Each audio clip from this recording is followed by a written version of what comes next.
Bienvenidos a un nuevo análisis. Hoy vamos a meternos de lleno en una idea que, a primera vista, parece una contradicción. Nos han enviado un conjunto de fuentes que giran en torno a una frase del entrenador Ryan Hurst que dice algo así como: el único hack real para estar en forma es la práctica constante y consciente. Y la contradicción es esta, ¿no? En un mundo que nos vende resultados inmediatos, explosivos, ¿cómo es posible que el secreto para un cambio masivo sea hacer algo muy, muy pequeño, pero día tras día? Es que es una pregunta buenísima, porque va a la contra de todo, ¿verdad? La cultura del atajo, de la optimización, nos promete soluciones rápidas. Pero este material, que es sorprendentemente variado, nos propone algo mucho más antiguo y quizá mucho más potente. La idea de que la transformación real no es una explosión, es más bien una erosión lenta. Como el agua que moldea una piedra, ¿sabes? No por su fuerza en un momento, sino por su constancia a lo largo de años. Me encanta esa imagen. De hecho, me recuerda a una de las primeras fuentes, la del legendario entrenador de baloncesto John Wooden, que va justo en esa misma línea. Él decía: cuando mejoras un poco cada día, con el tiempo ocurren grandes cosas. Suena sencillo, casi demasiado. Suena sencillo, pero es dificilísimo de aplicar, porque Wooden insistía en algo, y esta es la clave de todo su mensaje. No busques la mejora grande y rápida. Busca la pequeña mejora un día a la vez. O sea, es la única forma en que sucede de verdad. Y, sobre todo, cuando sucede así, perdura. Piensa en ello como el interés compuesto, pero aplicado al carácter, a una habilidad. Un 1% mejor cada día no parece nada, pero la acumulación es exponencial. Claro, el problema es la paciencia. Es que nos cuesta muchísimo ver el valor de ese 1% si al día siguiente no vemos el resultado. Queremos la solución mágica de fin de semana. Y aquí me surge una duda. Entiendo esta filosofía perfectamente en el deporte, donde la repetición perfecciona un movimiento, ¿no? Pero, ¿es una idea que se limita solo a lo físico o la vemos en más ámbitos? Ahí es donde la cosa se pone de verdad interesante, porque esta idea de la práctica lenta, deliberada, es una constante en la historia del pensamiento. Vamos, que no es un invento del siglo XX. Si viajamos casi 2000 años atrás, nos encontramos al emperador romano Marco Aurelio, uno de los grandes estoicos, haciendo exactamente lo mismo. ¿Te refieres a sus meditaciones, a sus diarios? Exacto. Pero es crucial entender por qué los escribía. No era para publicar un bestseller, ni mucho menos. Era un ejercicio privado, un ritual diario. El autor Tim Ferriss lo describe de una forma genial. Dice que Marco Aurelio intentaba enjaular su mente de mono en el papel. O sea que no bastaba con pensar en ser mejor. Tenía que hacer algo. Escribirlo. La acción, por mínima que fuera, era el centro. Precisamente, el acto de escribir, de reflexionar, era la transformación.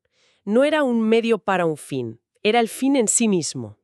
Epicteto, otro estoico que influyó muchísimo en Marco Aurelio, lo enseñaba así. Decía que había que tener los principios filosóficos a mano. Escríbelos, léelos en voz alta, habla contigo mismo sobre ellos.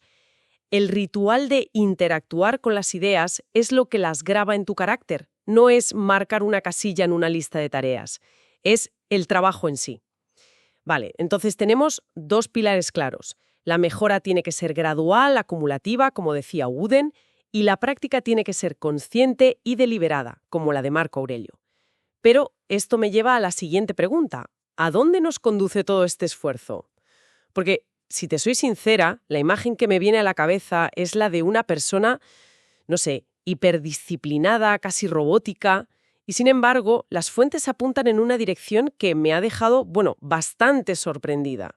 Lo sé. Es la gran paradoja de todo este camino. Uno esperaría que el objetivo fuese volverse más duro, más resistente, ¿no? Una fortaleza inexpugnable. Y en parte lo es, pero el resultado final, el premio de verdad, es casi lo contrario. No se trata tanto de volverse más duro, sino más blando.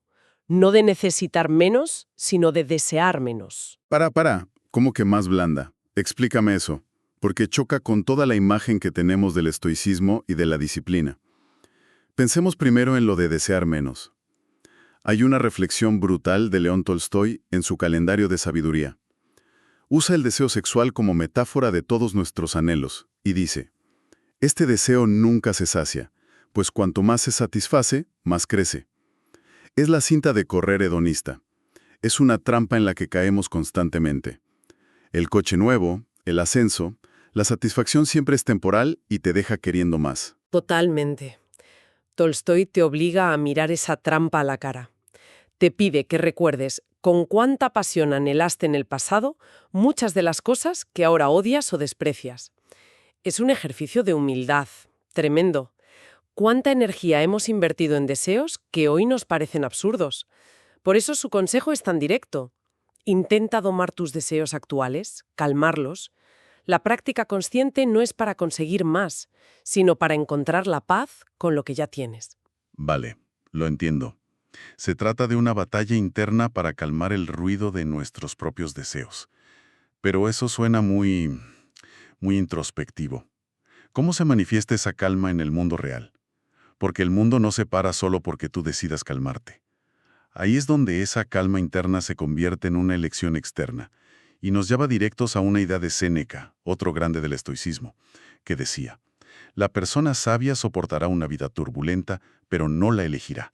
Elegirá estar en paz en lugar de en guerra. La práctica diaria te da la claridad para distinguir entre los conflictos que son inevitables y los que tú mismo creas por ego o por impaciencia.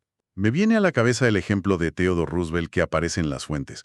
Un personaje fascinante, el arquetipo del hombre en la arena, siempre en acción, siempre en la lucha, y le admiramos por eso. Desde luego, era una fuerza de la naturaleza.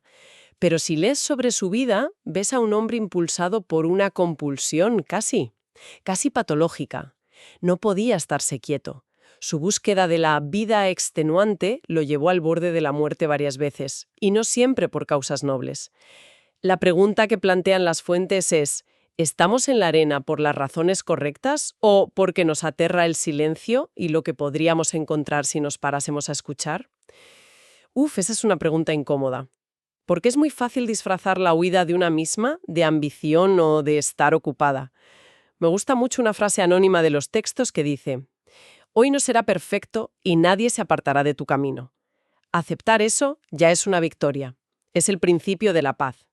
Y aquí volvemos a la paradoja de volverse más blando. Al calmar los deseos y elegir la paz, no te conviertes en una persona apática. Al contrario, liberas una energía enorme que antes gastabas en batallas inútiles. Es lo que en Las Fuentes llaman la buena sorpresa. Y el ejemplo de Marco Aurelio es increíble. El filósofo del siglo XIX, John Stuart Mill, que estudió a fondo su obra, dijo que lo más inesperado de encontrar en un hombre con poder absoluto y una formación estoica férrea era el corazón más tierno. Exacto, porque la gente confunde el estoicismo con la supresión de emociones, cuando en realidad va de no ser un esclavo de ellas. El propio Marco Aurelio escribió que una de las lecciones más importantes que aprendió de su maestro, Sexto, fue a estar libre de pasión, pero lleno de amor. No son conceptos opuestos, claro. Una respuesta amable aplaca la ira, pero una palabra hiriente aviva el enojo. Tener la fuerza para bajar la voz cuando el otro la sube, eso no es debilidad, es un nivel de maestría increíble. Totalmente. Las fuentes mencionan las 3 habilidades que según la leyenda tenía Siddhartha, el Buda. Pensar, esperar y ayunar, entendido como la capacidad de soportar dificultades. Son herramientas de resiliencia, pero la conclusión es la clave. La resiliencia sin ternura es solo dureza. Es una armadura. Y una armadura te protege, sí, pero también te aísla. Te impide conectar, claro. La verdadera fuerza combina la capacidad de aguantar con la capacidad de sentir. Y esa capacidad de sentir esa ternura te saca de ti misma, ¿no? Parece que el siguiente paso lógico de esta práctica es orientarse hacia los demás, dejar de mirarse tanto el ombligo. Pide no buscar tanto ser consolado como consolar, ser comprendido como comprender, ser amado como amar. Cuando practicas la calma y la ternura, dejas de ver el mundo como una fuente de cosas que necesitas y empiezas a verlo como un lugar al que puedes aportar. Hay una cita de la escritora Thea Astley que me ha encantado. Cuanto más intentas interesarte por los demás, más descubres sobre ti. Es una inversión total. Pensamos que el autoconocimiento es un viaje interior, pero quizá la mejor forma de conocerse es a través del servicio a otros. Y esto nos lleva a desmontar otro mito, la idea de que la disciplina y el estoicismo conducen a una vida gris, seria y sin alegría. Las fuentes, vamos, lo destrozan por completo. Es una caricatura. Totalmente. El dato sobre el filósofo estoico Crisipo me dejó alucinada. Murió literalmente de risa al ver a un burro intentando comer higos. No es la imagen que una tiene de un estoico, desde luego. O las cartas privadas de Marco Aurelio, que estaban llenas de afecto, de bromas. Y Séneca, Séneca lo escribe con una urgencia que te pone la piel de gallina. Le dice a un amigo: arrebata los placeres que traen tus hijos, deja que tus hijos a su vez se deleiten en ti, y apura la alegría hasta las heces sin demora. Apura la alegría hasta las heces. Es potentísimo. No dice tolera la alegría, dice apúrala. La disciplina no es el enemigo de la alegría, al contrario, es lo que te permite estar lo suficientemente presente para saborearla de verdad, en lugar de estar con la mente en otro sitio.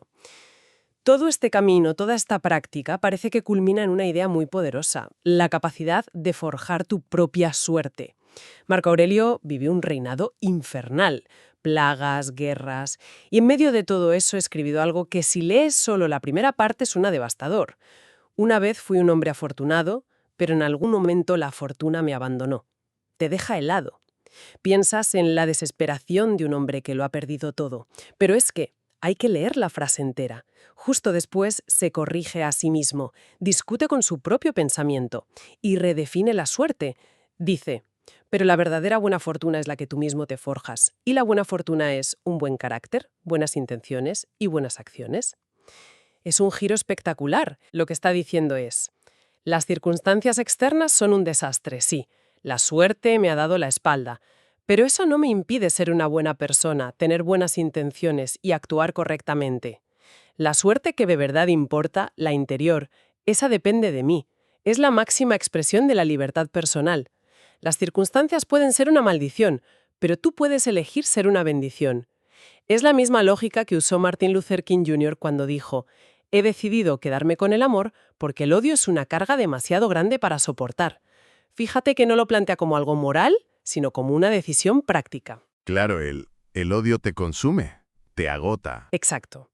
Mientras que el amor, aunque difícil, te libera. No es optimismo ingenuo, es sabiduría pura y dura.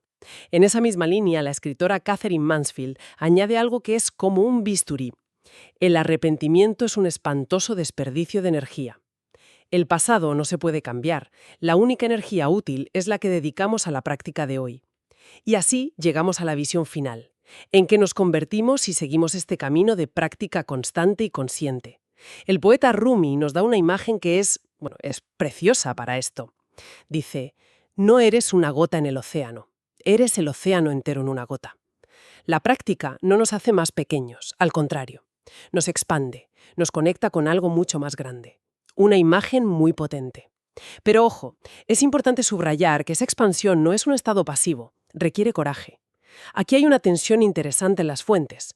Por un lado tenemos a Séneca abogando por la paz, pero por otro tenemos a Muhammad Ali diciendo: si tus sueños no te asustan, no son lo suficientemente grandes. Y a Ralph Waldo Emerson rematando: sin ambición no se empieza nada, sin trabajo no se termina nada. El premio no te será enviado, tienes que ganarlo. ¿Y cómo se reconcilian esas dos ideas? La búsqueda de la paz interior y la persecución de sueños que te asustan. Yo creo que no son contradictorias, sino complementarias. La paz interior te da una plataforma estable desde la que puedes atreverte a soñar en grande. La práctica te da la resiliencia para no derrumbarte cuando las cosas se pongan feas. Necesitas ambas cosas, claro. La ambición sin trabajo es una fantasía, y el trabajo sin calma interior es una receta para el agotamiento. La práctica es la decisión diaria de levantarte y hacer el trabajo, tanto el interior como el exterior. Y con esto cerramos el círculo y volvemos al principio. El único hack es la práctica constante y consciente. No hay atajos.